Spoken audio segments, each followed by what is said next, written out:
Pues bueno, vamos a comenzar con el discipulado. Les pido que me acompañen a Tito, capítulo 3. ¿Se acuerdan dónde vamos? Ya estamos por terminar. Y bueno, es la enseñanza número 8 de este estudio que estamos llevando de la epístola de Tito. Y ya, ahora sí que con esta terminamos. Y yo creo que el domingo que entra regresamos con las reuniones de oración. La verdad, gracias a Dios por los que han tomado todas las enseñanzas. Eso es bueno. Algunos empezaron y no, pues ya no. Digo, entendemos cómo está la situación, ¿no? Pero siempre es importante estar siendo instruidos y pues no desistir, ¿verdad? Entonces yo espero que se cumpla el propósito de Dios de este breve discipulado. Tal vez es un discipulado diferente, ¿no? Porque normalmente se utiliza que un discipulado es un taller intensivo, y de hecho sí lo queríamos hacer y lo estuvimos platicando, pero nos vamos a dejar en stand-by un rato, ¿no? Esos talleres donde vienes un sábado y te echas 3 enseñanzas, coffee break, pero no tenemos que olvidar lo que dice la palabra, ¿no?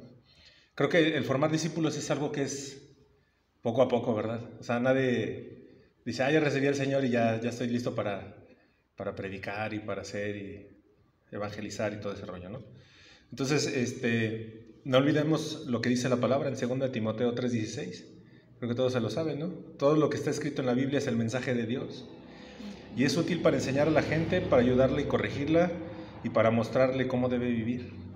Entonces, estudiar una epístola de la manera en que lo hicimos, de manera consecutiva, nos ayuda. Porque podemos, o sea, tú no agarras un libro, por ejemplo, no sé cuál hayas leído, El Principito, creo que es el que todo mundo lee, ¿no? En la secundaria.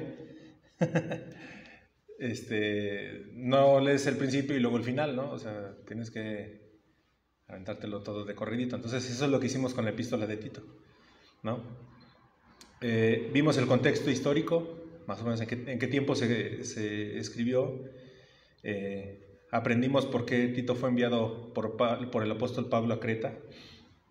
Pero en lo que nos enfocamos fue en ver la manera en que debemos de trabajar como iglesia, ¿no? Cómo deben establecerse los liderazgos, cuáles son los requisitos, por así decirlo, que tiene que cumplir alguien que puede o debe formar parte del liderazgo. También vimos la relación que debe tener la iglesia, cómo debemos llevarnos unos con otros, ¿no? Y cómo las responsabilidades que tenemos como miembros de la iglesia, ¿no? Y también, que es lo último que estamos viendo, es el comportamiento fuera de la iglesia, ¿no? Ya hablamos de la semana pasada de que tenemos que respetar a las autoridades, pero por sobre todo a Dios, ¿verdad? Eso también lo tuvimos que dejar en claro, ¿no? Un verdadero hijo de Dios va a poner siempre a su Señor en primer lugar. Entonces, Dios ha permitido que se graben las enseñanzas, y si alguien las quiere escuchar nuevamente, bueno, las pueden ver en el canal de YouTube. Pero lo más importante es que se graben en nuestros corazones, ¿no? Creo que ahorita hicimos una breve reseña y tú te puedes ir acordando, sí vimos eso, ¿no? Estuvimos viendo cómo, no se acuerdan, los ancianos tienen que enseñar a los más jóvenes, ¿no? Y hablábamos de ancianos que no es los que estén más viejitos, sino los que son más maduros, los que tienen esa responsabilidad y privilegio de enseñar a los más jóvenes, a los que vienen después de nosotros, ¿no? Algunos de ustedes me comentaron que no habían leído Tito, digo, no de los que están aquí, sino de algunos de los que vinieron, y otros más pues sí me han dicho que han aprendido, y eso es bueno, y eso pues glorifica a Dios, ¿no? Y ese es el propósito. Sabemos que así aprendemos, ¿no? Poco a poco. Bueno, según los estudiosos, hay diferentes maneras de aprender, ¿no? Hay quienes son más visuales, hay quienes son más auditivos y todo eso. Nosotros buscamos compartir la palabra y que sea entendible para todos, pero el entendimiento espiritual, bueno, el entendimiento es espiritual, ¿no? El Espíritu es el que nos revela, ¿no? ¿Cuántas veces no escuchamos el Evangelio y decíamos, pues ábrale bien, ¿no? Pero hasta que no es el Espíritu Santo el que nos revela la verdad, es cuando cambiamos, ¿no? Entonces, todo lo que hemos visto, o todo lo que vimos en este discipulado que Pablo le encomienda a Tito, es algo que a nosotros también nos compete. O sea, no podemos, ahora que ya lo sabemos, no podemos hacernos a un lado, ¿no? de quedarse estáticos, ¿no? O sea, es necesario que nos pongamos en acción. Entonces, eso es importante que todos lo tengamos en claro, ¿no? Ya estás en la iglesia, formas parte de la iglesia, pues involúcrate, participa, ¿no? Somos un cuerpo, ¿no? No es algo que nada más una persona venga y haga. Entonces, pues bueno, para no aburrirlos, vamos a la palabra. Tito 3:8, por favor. Hoy vamos a ver del 8 al 15.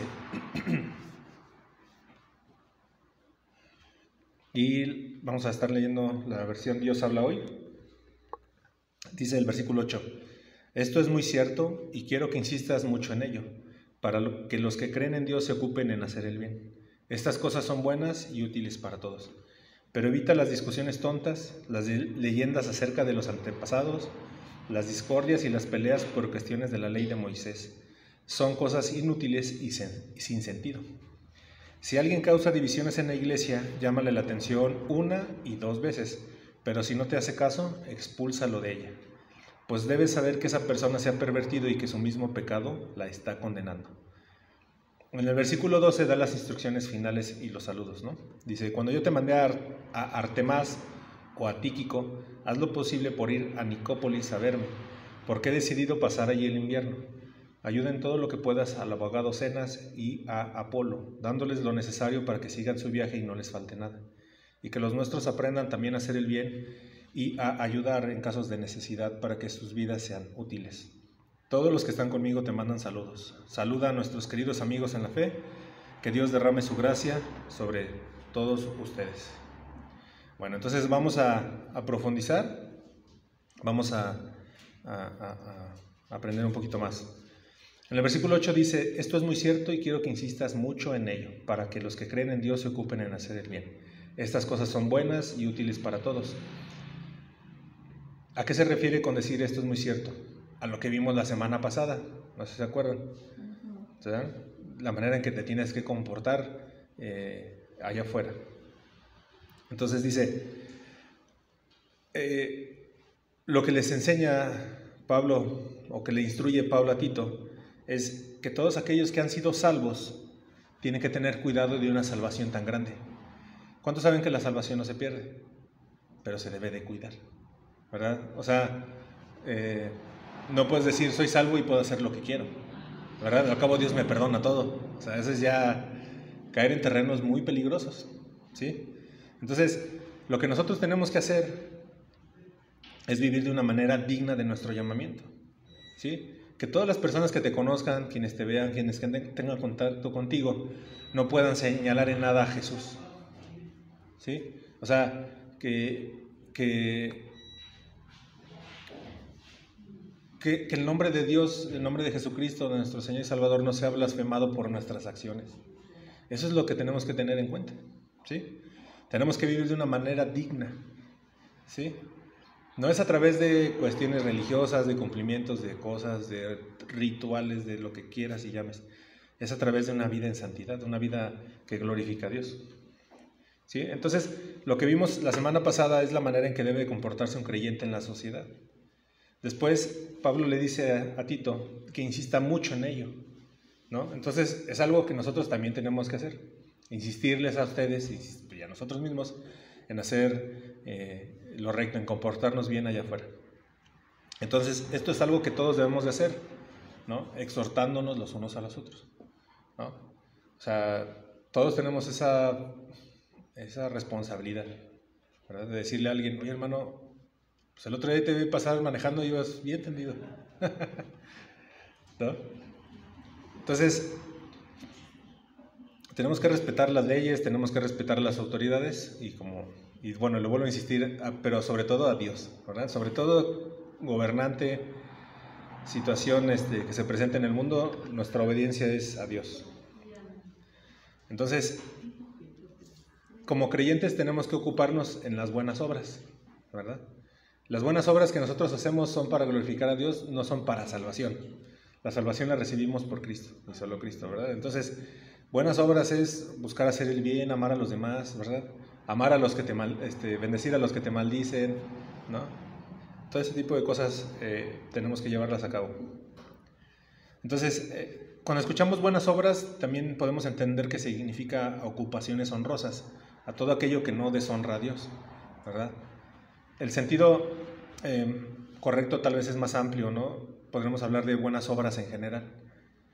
Servir en la iglesia, que es en lo que nos estamos enfocando, es una buena obra.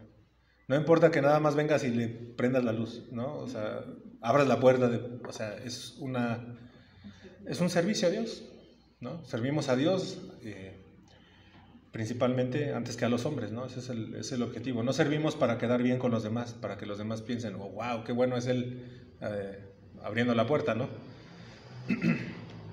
Entonces, siempre tenemos que estar haciendo llamados aquí en la iglesia a que tengamos una vida honrosa, que profesa la fe cristiana de una manera práctica y útil para todos nosotros, ¿no? O sea, lo que venimos a aprender aquí es lo que nosotros tenemos que llevar allá afuera a la acción. Por eso buscamos que nuestras enseñanzas tengan una aplicación personal y práctica, ¿no? A través de ejemplos y situaciones así, para que nos quede bien claro, ¿no? ¿Sale? Ahora, vamos a ver cómo debemos de tratar las cosas sin sentido. ¿Alguno de ustedes ha hablado con alguien que habla mucho y dice nada? ¿No? Te dice, no, te está hablando de una cosa, de la aurora boreal, y luego ya te está hablando de las ranas y así anda, ¿no? Pero también pasa en la fe. O sea, hay quien te está hablando de Jesús y luego ya te empieza a hablar de los Illuminatis y luego de quien tú quieras, ¿no? O sea, de tantas cosas, ¿no? Experiencias, o sea, o creencias. Entonces aquí en Tito 3:9 nos dice, pero evita las discusiones tontas, las leyendas acerca de los antepasados, las discordias y las peleas por cuestiones de la ley de Moisés. Son cosas inútiles y sin sentido. Entonces, todos han escuchado de los judaizantes. ¿Sí saben a qué se dedican ellos? Bueno, no es que tanto que sea una profesión, pero desde aquellos tiempos había personas que llamaban a los cristianos a guardar la ley, a hacer cosas judías o prácticas que ellos llevaban a cabo, ¿no? Entonces, así como en aquellos tiempos y como en nuestro tiempo también ha sucedido, pueden existir controversias acerca de los alimentos de los que son los alimentos limpios y los impuros. ¿Sí lo han leído en la Biblia? ¿Verdad? Hay mandamientos de Dios a su pueblo que les dice, no comas del animal de tal y tal cosa, ¿verdad? De lo que se arrastre, de este tipo de cosas. Entonces, también bajo la ley hubo reglamentos, ¿no? Días que se tenían que guardar, fiestas. Entonces, las discusiones sin sentidos vienen en ese sentido. O sea, nosotros como creyentes, ¿de qué tenemos que hablar? Pues de Cristo, de la fe, tenemos que, o sea, hablar de las enseñanzas de los apóstoles, ¿no? O sea, de lo que Dios nos ha mostrado a través de Jesús, ¿no? Jesús viene a cumplir toda la ley, Él es el único que es capaz de llevarla a cabo, Él no pecó. Entonces, ¿para qué? O sea, si lo vemos de manera práctica, nosotros, ¿por qué tendríamos que estar haciendo cosas que fueron antes de Jesús? ¿No? O sea, estamos en la gracia. Ese es el regalo. Gracia, creo que todos lo tenemos en claro que significa regalo inmerecido. No merecíamos ser salvados, pero Dios en su eterno amor mandó a su Hijo a que viviera la vida que nosotros no podíamos vivir para que creyendo en Él, a través del arrepentimiento, fuéramos hechos nuevas criaturas.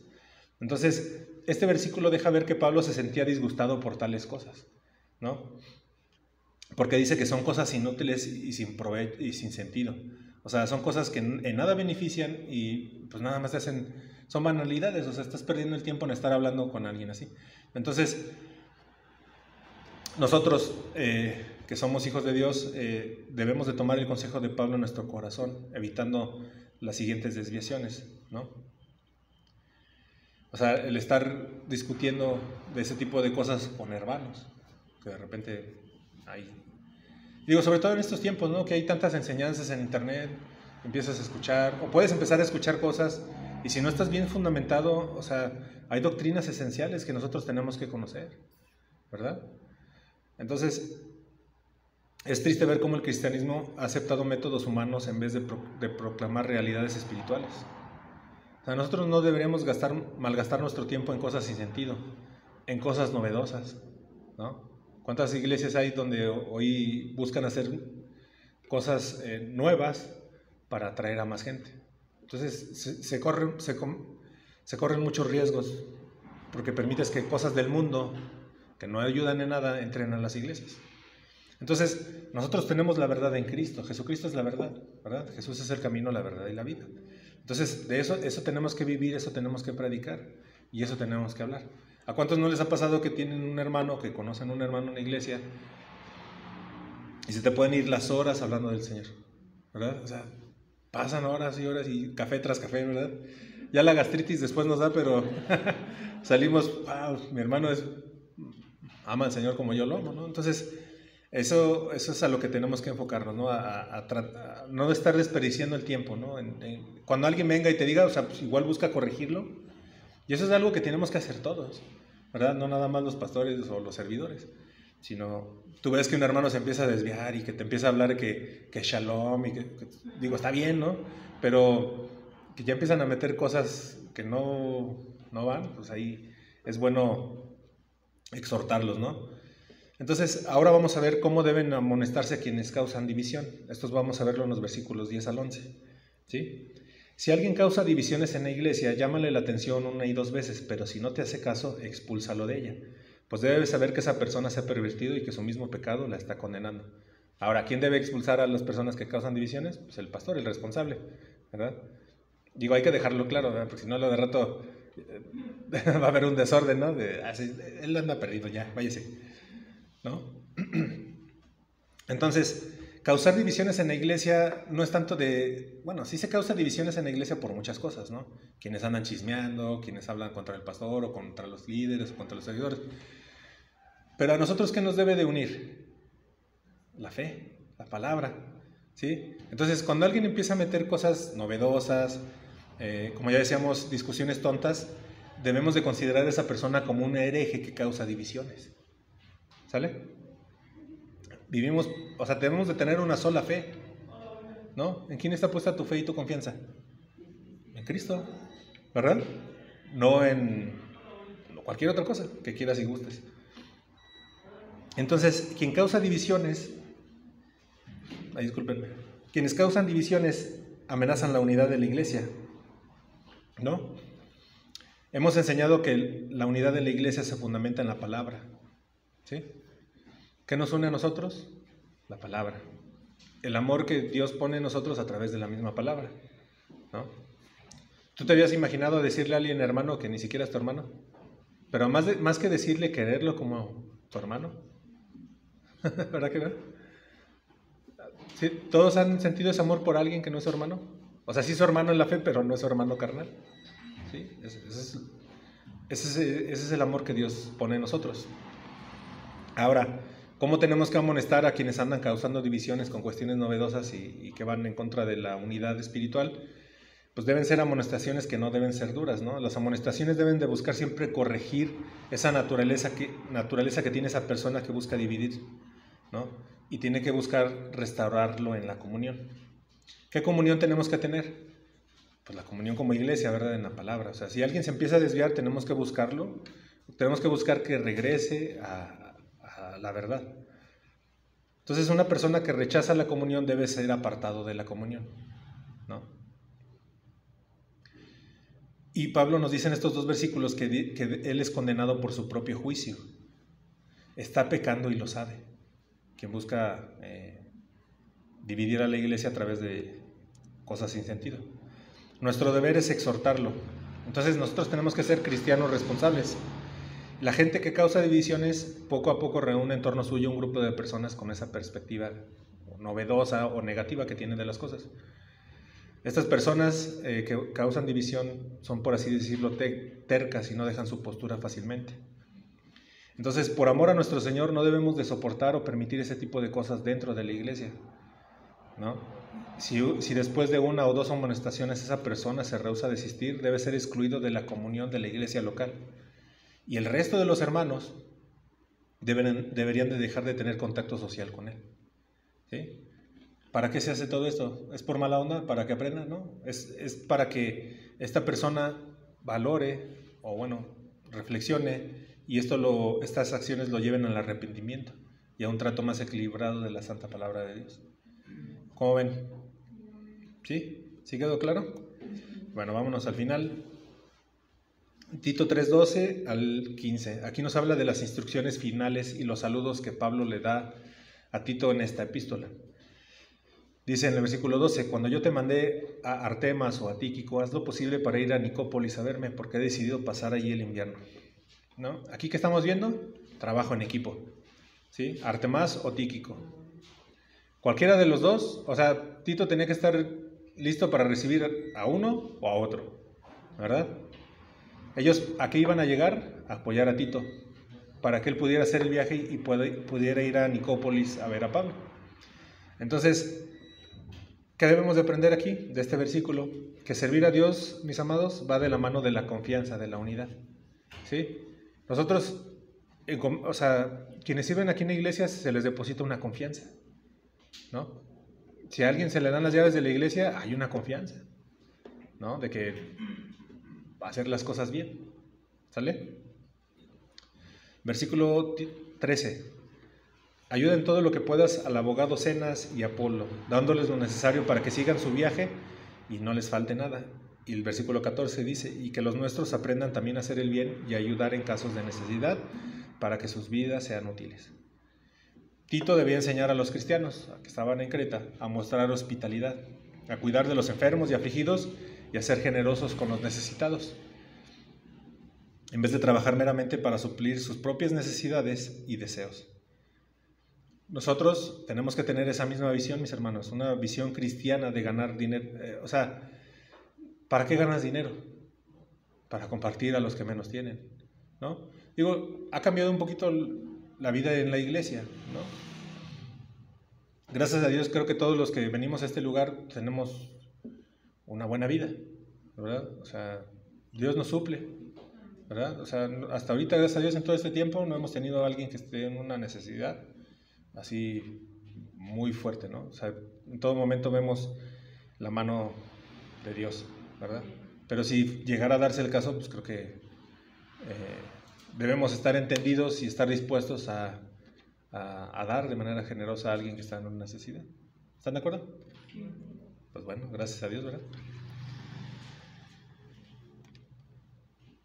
Hacer todo esto, hacer el bien y ayudar en casos de necesidad, hará nuestras vidas útiles y nos librará, mis amados hermanos, de la desgracia del egoísmo, ¿no? Y de que vivas una vida malgastada e infructífera. ¿A qué estamos llamados nosotros como hijos de Dios? A traer fruto, ¿no? O sea, no nada más es de ya soy cristiano y pues ya. O sea, hay que dar fruto.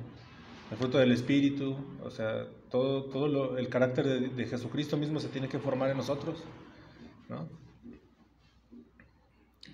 ¿De qué nos sirve ganar el mundo si perderemos nuestra alma? ¿Verdad? Digo, es lo que hemos estado hablando estas últimas semanas aquí en la iglesia. Tito 3:15, ya para terminar, dice: todos los que están conmigo te mandan saludos. Saluda a nuestros queridos amigos en la fe. Que Dios derrame su gracia sobre todos ustedes. Parece un simple saludo de despedida, ¿verdad? Pero también hay algo aquí que tenemos que aprender, ¿no? Ve la situación. O sea, Tito, amigo, discípulo de Pablo, fue enviado a un lugar que no era fácil estar. ¿Se acuerdan todo lo que vimos de cómo era la gente en Creta? ¿Cómo eran los cristianos en Creta? ¿Te imaginas llegar a una iglesia, empezar a trabajar y estarle diciendo a la gente, no está bien que vivan así, está exhortándolos, dándoles enseñanza? No es fácil. Entonces, a lo mejor pudo haber sido bien recibido o no tan bien recibido, ¿no? Entonces,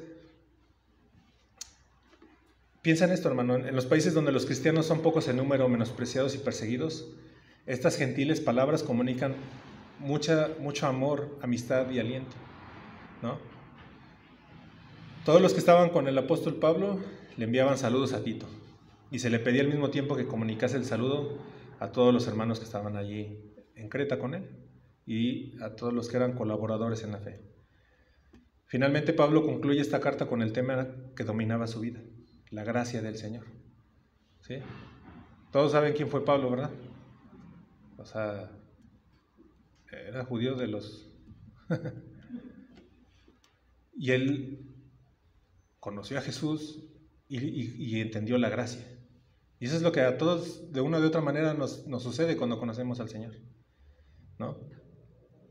Fíjate, la última parte del saludo, digo, de la despedida, que Dios derrame su gracia sobre todos ustedes. ¿Qué es lo que tú necesitas más que nada en tu vida? La gracia del Señor. La necesitamos para ser perdonados, ¿verdad? De nuestros pecados, pero la necesitamos diariamente. O sea, quien cree que ya es salvo y que no necesita aprender nada más y que ya está del otro lado, está bien equivocado. Todos los días tenemos que buscar la gracia de Dios, ¿verdad? A través de la oración, de su palabra, del estudio, de la intercesión del Espíritu Santo, también en nuestras vidas. Entonces, igual de esa misma manera nosotros concurrimos, la gracia sea con todos vosotros. Y decimos amén, ¿verdad? Necesitamos la gracia. Y con eso terminamos, hermanos, este discipulado y bueno, el siguiente domingo, si Dios permite, aquí nos vemos 10:30.